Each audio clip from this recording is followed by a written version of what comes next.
Bugun bolalikdagi retro ta'mlarni chempionni aniqlaymiz. Ikkinchi qism. Birinchisiga bodroq. Bodroq. Shakli ham shu. Ta'mi juda ham yaqin lekin o'zgardi mazasi. Men buni 4-chi o'ringa qo'yaman. Keyingisi bizda shirin olma. Bismillahirrohmanirrohim. Voy, sirqam ketadi. O'zgarishga uch maza. Men buni 2-chi o'ringa qo'yaman.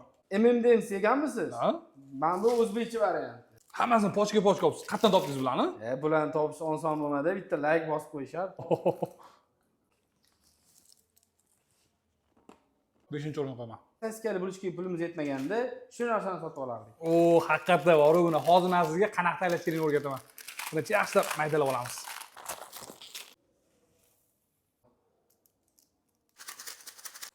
Buni mazasini bilgan bo'ladi.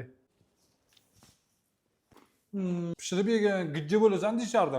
Men bu legendarniy mazaga 1-chi o'rin beraman men. To'g'risi san chempion oxirida bo'ladi deb oxirga olib qo'ygandim. Qatdan topdingiz aka buni? Rossiyan achchiq, shu bilan ta'mirlasa ham zo'r bo'lardi. Shakli ham shu ekan, bor. Mazasi ush. Bugungi chempionimiz Roltenbog. Roltenbog. Haqqoniy bo'ldi lekin.